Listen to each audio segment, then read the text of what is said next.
My name is H.A. Goodman, and I'm an author, columnist, and journalist. Please go ahead and share my latest Daily Caller article, Free Julian Assange. That is below in the pinned comment.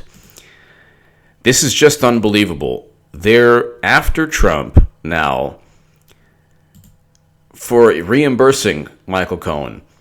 So the initial argument was, well, he didn't reimburse Michael Cohen, therefore he engaged in a campaign finance violation because the Federal Election Commission wasn't informed that Michael Cohen made this substantial contribution by paying Stormy Daniels.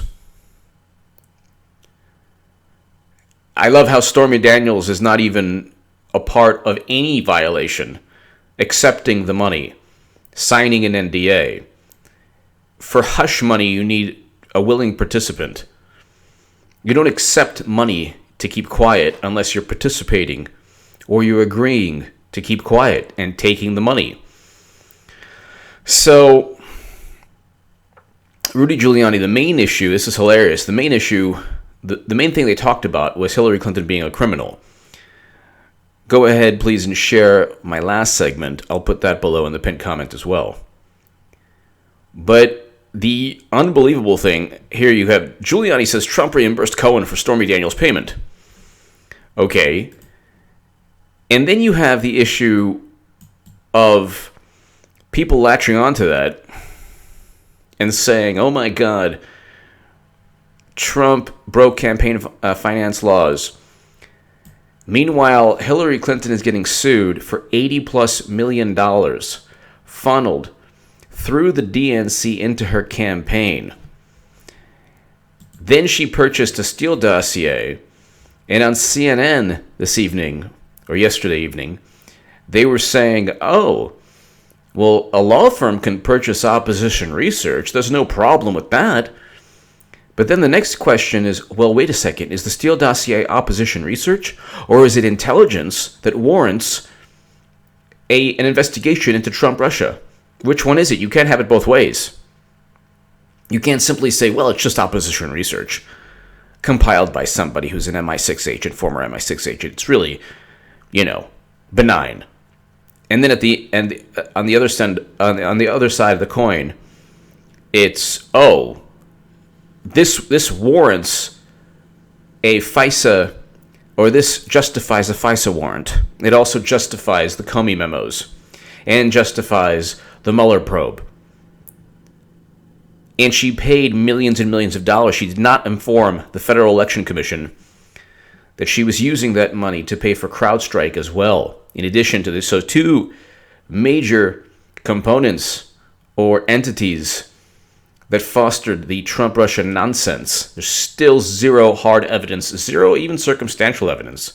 They weave and they paint this ridiculous narrative. If they used the same logic, money that was flowed into the Clinton Foundation amid Russian uranium deal, that's the verbatim New York Times article, the circumstantial evidence alone would have indicted Clinton. And that's not just with the uranium deal, that's with the whole weapons deals, Boeing, UBS, all of these issues. But anyway, I want to read you, this is an interesting Washington Post article. It's typical. So, with all due respect to the author, Trump repaying the Stormy Daniels money doesn't mean there were no campaign finance violations. So what are you going to do? You're going to impeach him? You're going to try to indict him on campaign finance violations for $130,000? When this has really nothing to do with a campaign. It's really not about, they're just trying to find something. They can't beat him at the polls. They know that they're toast in 2020. They know there's no way anyone in the Democratic Party has a chance against Trump. They know that the polls are dwindling or tightening now in the House. Their best chance to have some kind of electoral victory. And they're still below 500 in terms of like a winning percentage for special elections. I think they're 5-3. And the wins that, or then 3-5, Democrats, the wins that they've received, Doug Jones or Connor Lamb, these are wins primarily because of sex scandals, Republican sex scandals. And they barely won those. But, so they know that, and the Senate, forget about that, it's going to stay Republican. So they started with Trump-Russia. They couldn't find any evidence.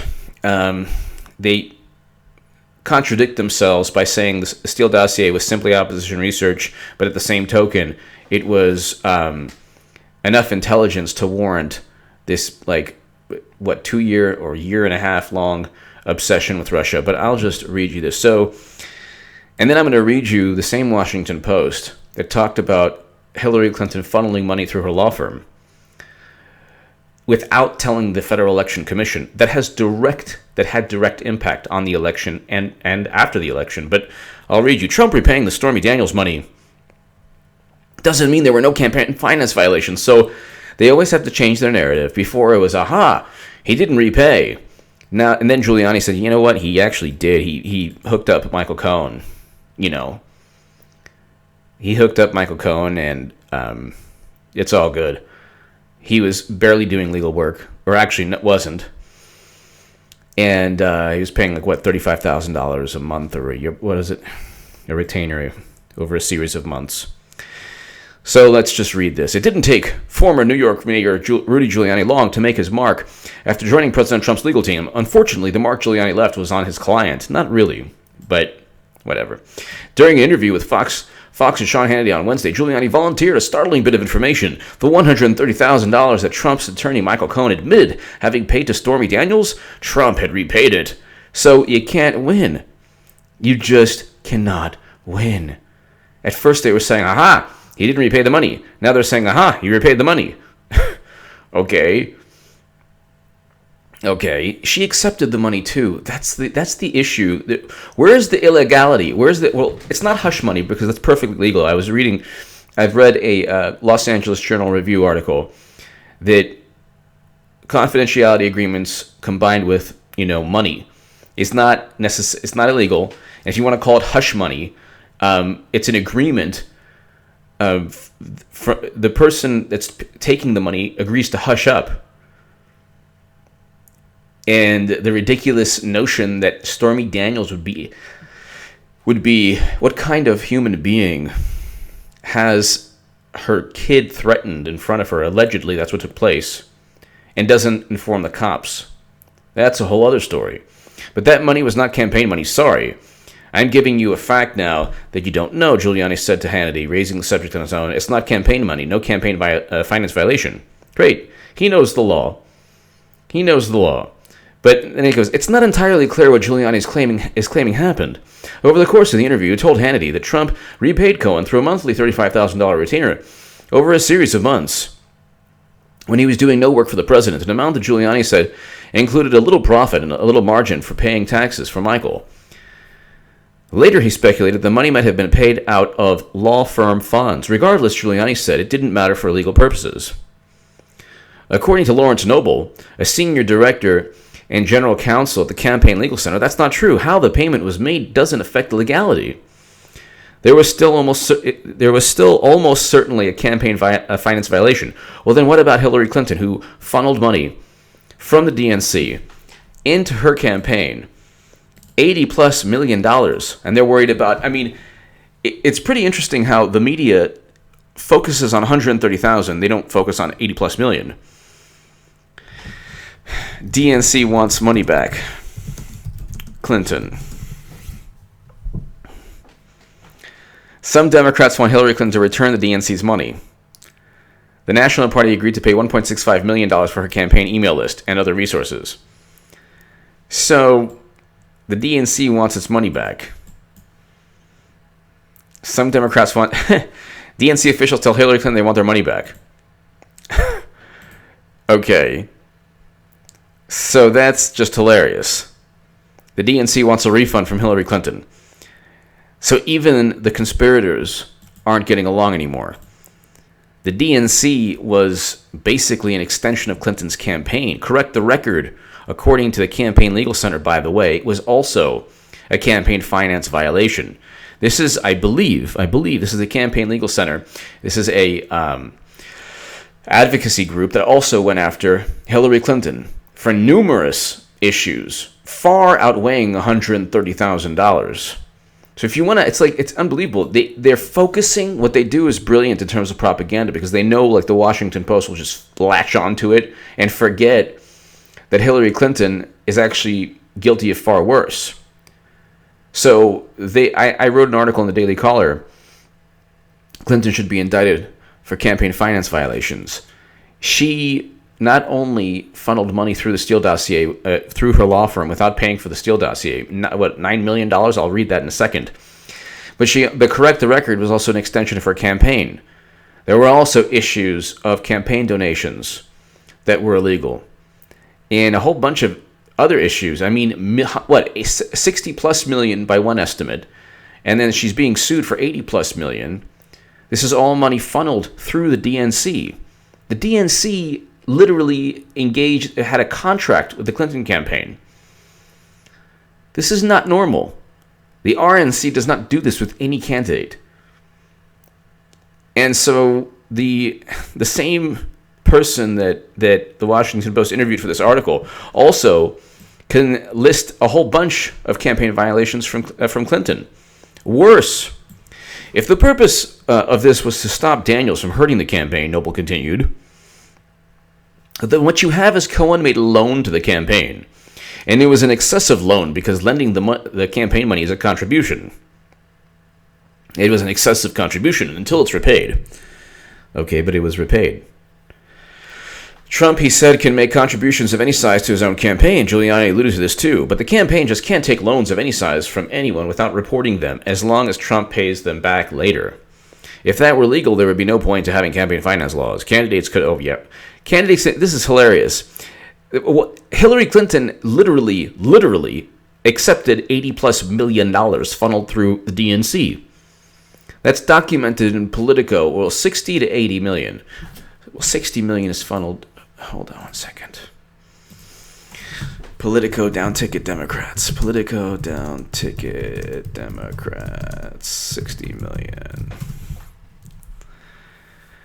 Okay, so Clinton fundraising leaves little for state parties. The Democratic frontrunner says she's raising big checks to help state committees, but they've gotten to keep only 1% of the $60 million raised. So she's said to have her this is Politico. Clinton fundraise leaves little for state parties, leaves nothing for state parties. 1% of $60 million raised. 1%. And she's being sued by a Republican PAC because of $80 million funneled through the DNC. But $60 million raised for Democratic state committees. 60 million. They kept 1%. In the days before Hillary Clinton launched an unprecedented big money fundraising vehicle with state parties last summer, she vowed to rebuild our party from the ground up. But less than 1% of the $61 million raised by that effort has stayed in the state party's coffers, according to Politico analysts and analysis of the latest Federal Election Commission filings. The Venture Hillary Victory Fund is a so-called joint fundraising committee is a so-called joint fundraising committee comprised of Clinton's presidential campaign, the Democratic National Committee, and 32 state party committees. What? Her super PAC joined forces with the Democratic National Committee. The setup allowed Clinton to solicit checks of $350,000 or more from her super-rich supporters, including a dinner at George Clooney's house. The Victory Fund has transferred $3.8 million to state parties, but almost all of that cash was quickly transferred to the DNC, usually within 2 days. But the Clinton staffers who control the committee. Hold on. By contrast, the Victory Fund has transferred $15.4 million to Clinton's campaign, and most of the 23. Okay, so then it goes on to talk about all the millions of dollars that Clinton eventually took. It's a one-sided benefits that an official with one participating state party. The official, like those with several other states, declined to talk about the arrangement on the record for fear of drawing the ire of the DNC in the Clinton campaign.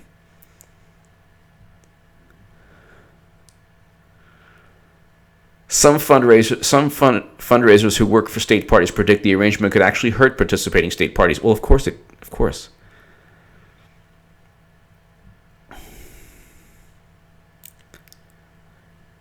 So that paved the way for massive joint fundraising committees that could accept ever larger checks. In the case of the Hillary Victory Fund, the maximum donation in 2016 is $356,100, based on a maximum donation of $2,700 to Hillary for America. Well, it goes on. So I'll just reiterate. Less than 1% of the $61 million raised by that effort has stayed with the state coffers. So all this money, and then she's being sued.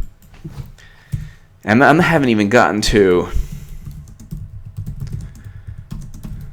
the Steele dossier yet. FEC records indicate Hillary Clinton illegally laundered $84 million. The mainstream media took no notice of this is a Federalist article.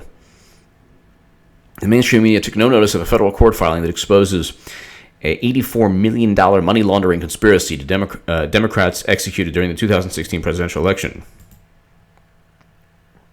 So, I mean, it's just unbelievable. It is just unbelievable. $84 million laundered. $60 million, almost all of $60 million funneled back to Hillary Clinton from down-ticket Democrats. And they're worried about Stormy Daniels. Clinton set up an overt, brazen money laundering scheme. We're not even talking about the Clinton Foundation. This is not the Clinton Foundation now, which is like a multi-billion-dollar money laundering scheme. This is just... So, let's just see. The lawsuit filed last week in a D.C. District Court summarizes the DNC Clinton conspiracy and provides detailed evidence from Federal Election Commission filings confirming the complaint's allegations that Democrats undertook an extensive scheme to violate federal campaign limits. Of course.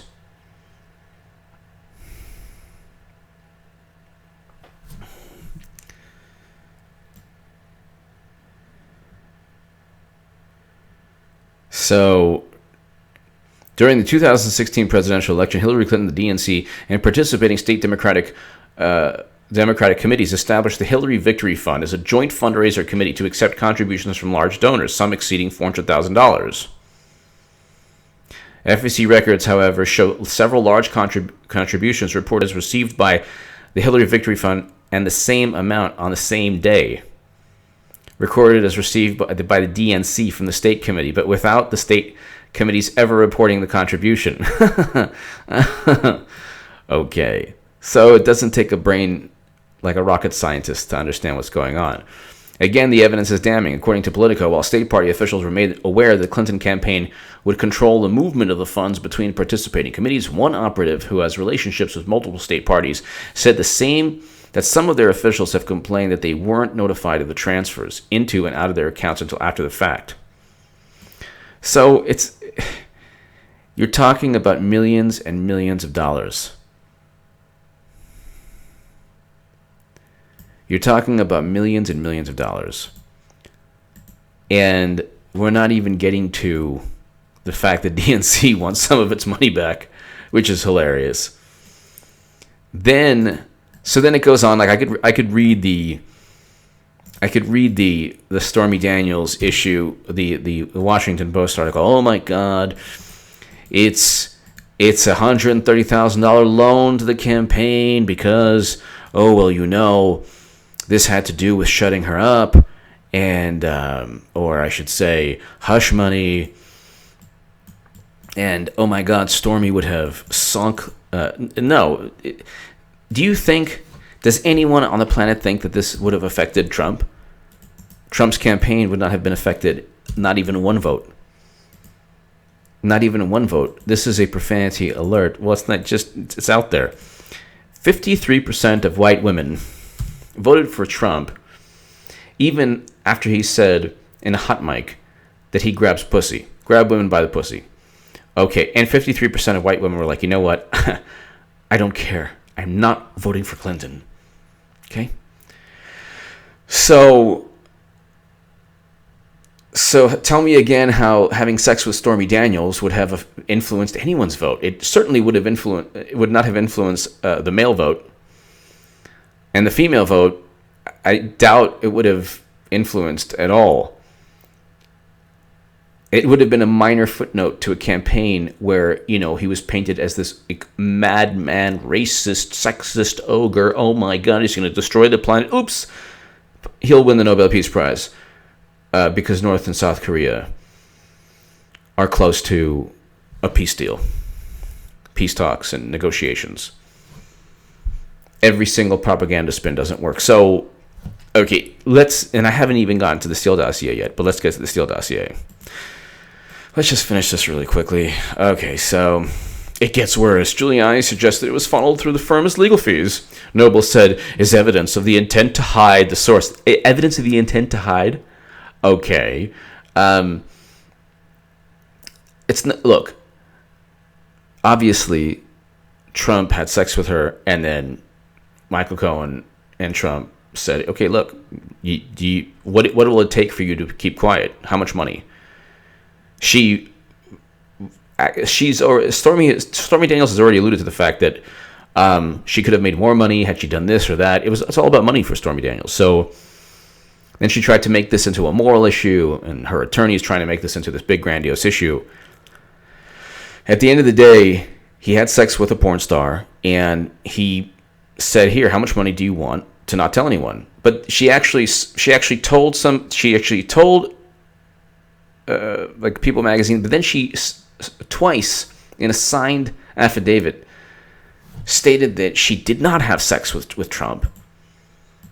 So that's also an issue right there. But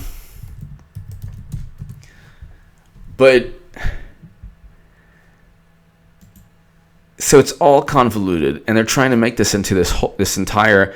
Okay, Ted Lieu, this stunning admission by Rudy Giuliani appears to substantiate a straight up campaign finance violation by both Michael Cohen and Trump.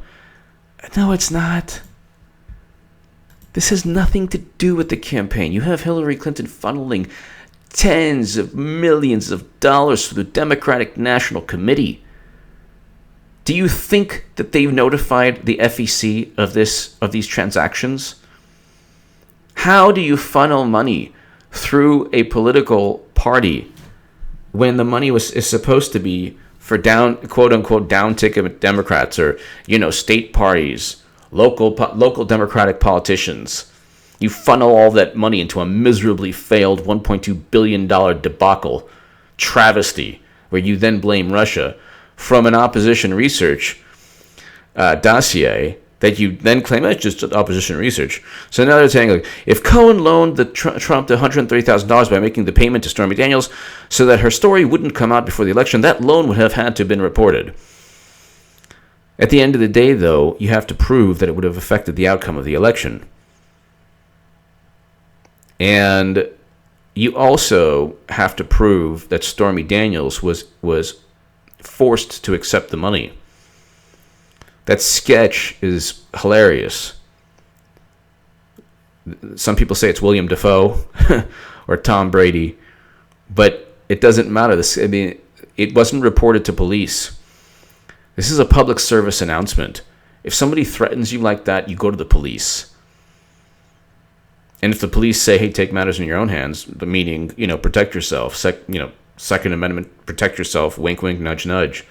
Not vigilante, but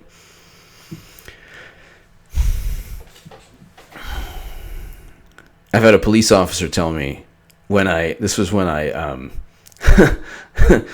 went to because there was this guy on Twitter who was like, let's go ahead and be in the same shot or photo or whatever. I was like, oh, this guy's, going in a direction that I don't want. So I filed a police report on his Twitter profile. I actually put the Twitter profile on the police report because, you know what? I'm not going to... And by the way, I notified Twitter. They're like, well, we need to verify this and that. They were totally unresponsive. Completely unresponsive. I actually sent them the police report. Everything. I actually had to put The profile, of course, the profile of the Twitter troll didn't have the person's face or real name. But the officer literally told me, hey, you know what? There's really nothing we can do unless the person says, I'm going to kill you. Then, unless they literally say those words, something to that effect, he's like, you know what? You just protect yourself. Meaning Second Amendment, which is totally cool. I'm cool with that. Like I said, I'm going to start a gun channel very soon. I just have to. It very likely will not be on YouTube, but I have to decide which medium. But anyway, getting back to getting threatened. If so, that's a obvious extreme case, but 99.99% of the time, and he didn't say I'm not saying don't become a vigilante, but just protect your home, whatever. You have the Second Amendment, you should do so. But in terms of Stormy Daniels getting threatened, how do you get threatened by somebody and then not go ahead and they threaten your kid and then you don't go to the cops? What kind of person are you? So then months later or a year later you come out with a sketch? Really? Or years later, I forgot exactly when the sketch was, when the alleged threat was. Well, then Stormy is suing Trump for defamation because Trump mocked the sketch, which is hilarious. Anyway, the whole thing is so convoluted, but it's not a campaign finance violation. It's ridiculous. It's not a campaign finance violation, and they're not going to win. They're not going to beat Trump. They're the most pathetic losers on the planet. They're the most pathetic, inept losers. And everything that they try to do just backfires on them. Everything they try doesn't work. And they still have complete media collusion. So imagine if it was the media was objective. So even, let's say, a tiny bit, a fraction more in terms of objectivity. You had maybe one or two positive articles about Trump in the Washington Post a month. There's 0 positive articles about Trump. 0. Every month, it's just literally every single article they publish is trying to bash Trump, trying to hurt him, and that's the New York Times too. Very rarely, every once in a while, you might see not something pro-Trump, but something negative about Clinton, which actually is reality. But getting back to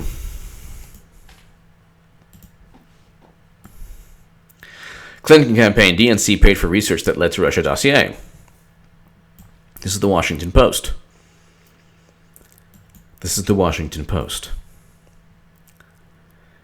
Mark Elias, a lawyer representing the Clinton campaign of the DNC, retained Fusion GPS, a Washington firm, to conduct the research. Okay, this was after the Washington Free Beacon. After that, Fusion GPS hired dossier author Christopher Steele, a former British intelligence officer with ties to the FBI and the U.S. intelligence community. Still, not you. It doesn't matter. Ties is ridiculous. Elias and his law firm Perkins Coie retained the company in April 2016 on behalf of the Clinton campaign and the DNC. What is the DNC and the Clinton campaign doing? Funding research for Clinton. That's a campaign finance violation right there. Why is the DNC pulling for a candidate when it claims it was neutral? Then it says, well, we're a private organization. We can cheat Bernie Sanders out of $200 million. I should say his voters. That's why the lawsuit from Jared and Elizabeth Beck and Nico House is so important. Because we found out that their reaction, their defense was, well, we're a private organization. We can do whatever we want. Well, then why are you having the U.S. government fight your battles with sanctions against Russia? You haven't even proved that Russia interfered or that Russia hacked the DNC. The DNC servers were never given to the U.S. government. Before that agreement, Fusion GPS's research into Trump was funded by an unknown Republican client. No, it wasn't. The Washington Free Beacon came and said, well, yes, we retained Fusion GPS, but once the Steele dossier was a part of it, or even before Christopher Steele became part of it, they stopped. The Clinton campaign, okay, so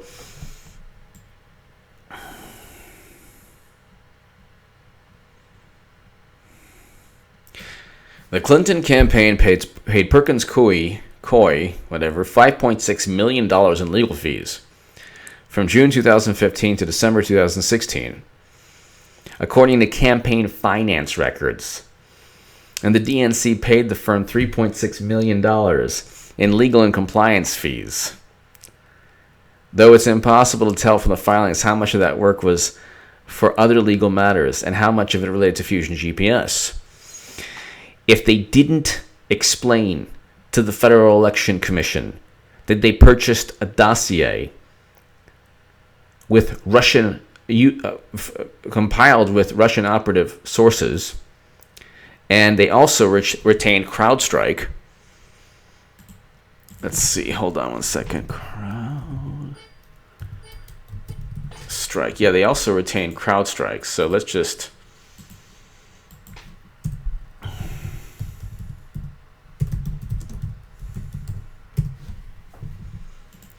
So...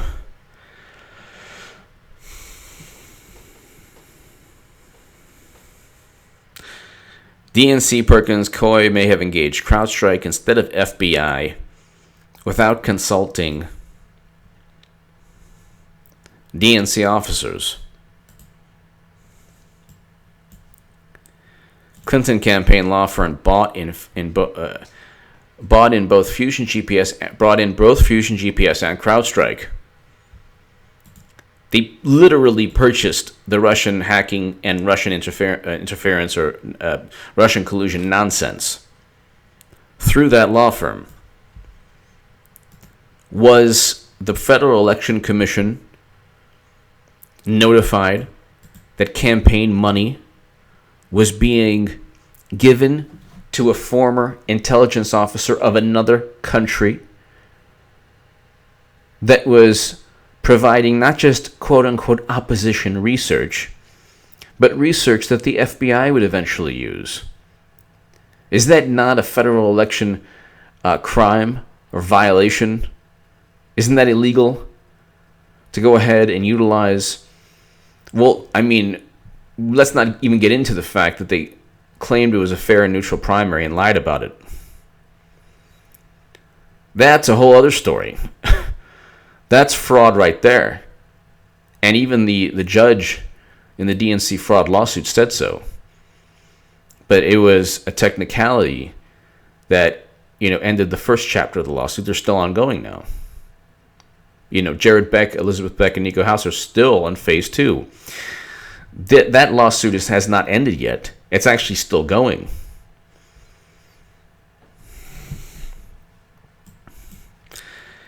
So, okay, so they didn't...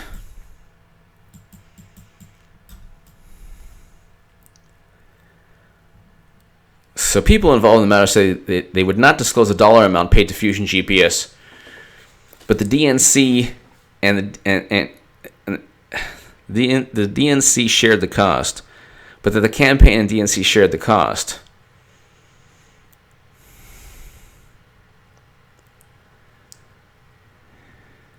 All right. So this is just unbelievable. And then, it's not just... They didn't notify the Federal Election Commission that they were funneling money. Why didn't they just pay for... You talk about intent to hide. They're worried about Michael Cohen paying Stormy. And they're saying, aha, the fixer. What about a law firm paying both CrowdStrike and Fusion GPS? If everything was above board, why didn't they just go ahead and utilize campaign money to pay Fusion GPS and CrowdStrike? You use the same logic and apply the same standard. I'm not even getting into the 80 plus million or 60 to 80 million. There are different figures that are funneled through the DNC into Clinton's campaign. And I'm not even getting into the Correct the Record, which is an extension of Clinton's campaign. And there were other campaign finance violations also. I explained them in a Daily Caller article. But just in terms of the Steele dossier, you funnel money. You don't go ahead and utilize your law firm to purchase the Steele dossier if you're not trying to hide your footprints or your fingerprints. That's the same. I mean, you have Trump, Michael Cohen, and Stormy, and they're like, oh my God, look. But you have Hillary Clinton, the DNC, which has no business siding with a candidate. People always say, Clinton is just a normal candidate. She lost. Why are you so obsessed? Because she's not just a normal candidate. She controls the DNC right now, even today. But you don't go ahead if you're the DNC, Hillary Clinton, and then the middleman is Perkins Coie, and then Fusion GPS and CrowdStrike. What is Hillary Clinton doing purchasing CrowdStrike to go ahead and look at DNC servers? That alone is a red flag. Give me your thoughts below. Share this segment everywhere. And subscribe to this YouTube channel. Trump did not commit campaign finance violations. It's like he had sex with a porn star and, she willingly took the money, and it has nothing to do with it would never have affected the campaign. I don't think with the mayhem and insanity of that campaign, especially with people saying, oh, he was going to lose, wouldn't have affected the campaign. This issue is an enormous issue. Hillary Clinton funneling money through her law firm to pay for Fusion GPS. And CNN, they're like, well, it's not a problem. Law firms can pay for opposition research. Yeah, they can. But in an election, why is she funneling money through that law firm? Give me your thoughts. Share this segment everywhere. And subscribe to this YouTube channel. Thank you so much.